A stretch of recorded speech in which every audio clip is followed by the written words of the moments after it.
we know for a fact that this man's bigotry continued unabated through his entire reign. So he was either a mentally weak person who had to compensate for things that happened very early on in the reign, or as is more likely, he was a genuine tyrannical bigot. A section of Indian Muslims don't want to see APJ Abdul Kalam or Akbar as their role model. For them, Aurangzeb is the role model. Ajmal Kasab is the role model. Yaqub Memon is the role model. This is a man who ruined the empire. Sure, he took it to its greatest territorial extent, like Stalin did the USSR or did Ashoka the Mauryan Empire.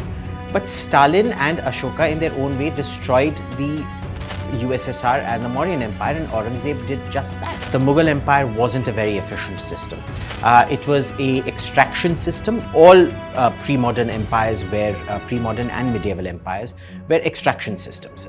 You would work for an agricultural surplus, you would strip that agricultural surplus, and the only way you increased productivity was by capturing more land.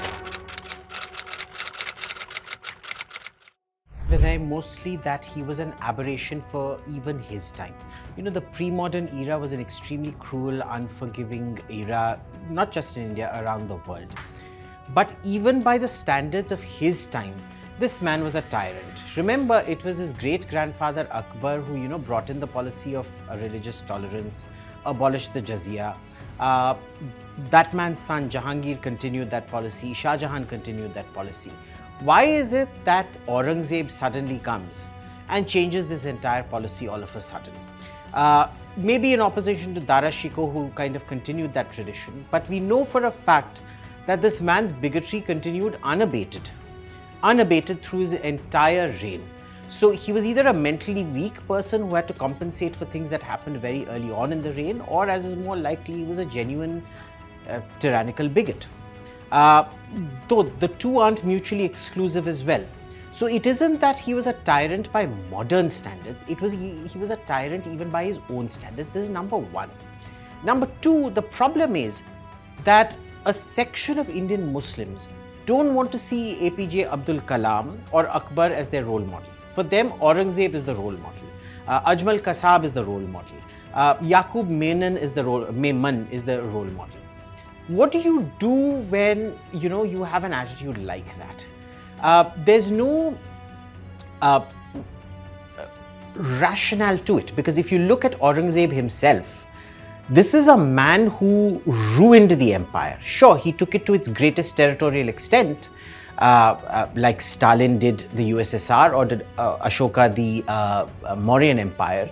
But Stalin and Ashoka in their own way destroyed the USSR and the Mauryan Empire, and Aurangzeb did just that.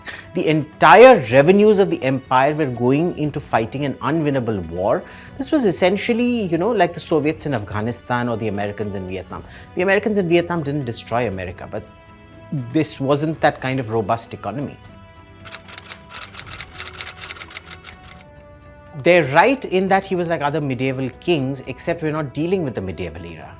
You see, he was completely in line with, say, Mahmud of Ghazni or Muhammad Ghori, or people who had lived some 500-600 years prior. But he was not a man of his time for the late 1600s and early 1700s. Remember, the Treaty of Westphalia in Europe had essentially agreed on the principle of religious freedom there. In Asia, in India specifically, you had the Mughal Emperor Akbar essentially decreeing religious tolerance that two of his successors then continued to follow for a period of 70, 80, 90 years after that.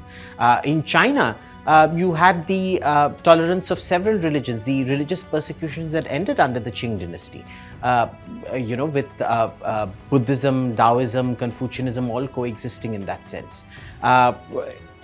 Why is it that it is only Aurangzeb, who is a pre-modern ruler, not a medieval ruler, chooses to behave like a medieval barbarian?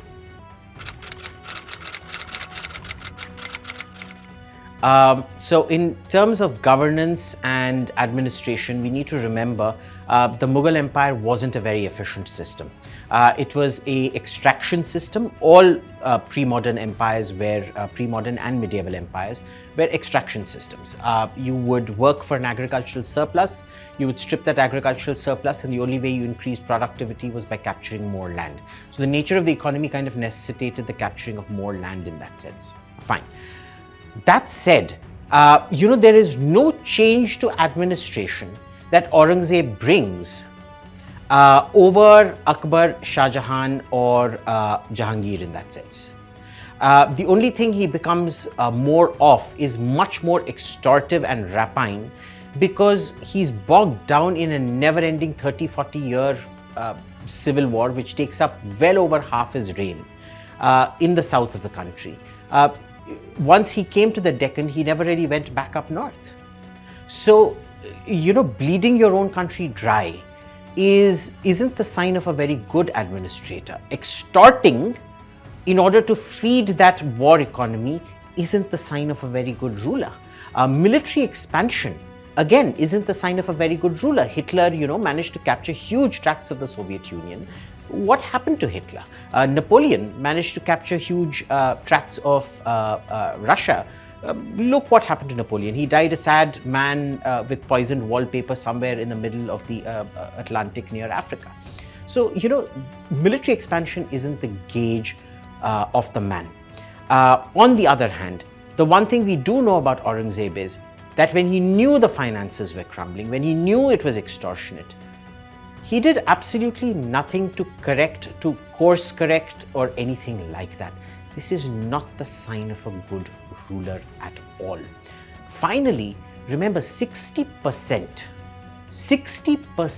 of the Mughal state's revenue went into the upkeep of the court, which is wherever the emperor was the capital. So basically, Fatehpur Sikri, Agra, Lahore, Delhi, or where the Mughal encampment was, all the queens used to go, the princes used to go, everybody used to go.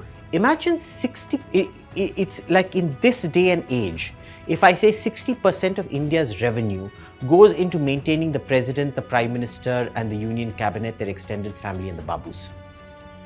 This was not a kind state.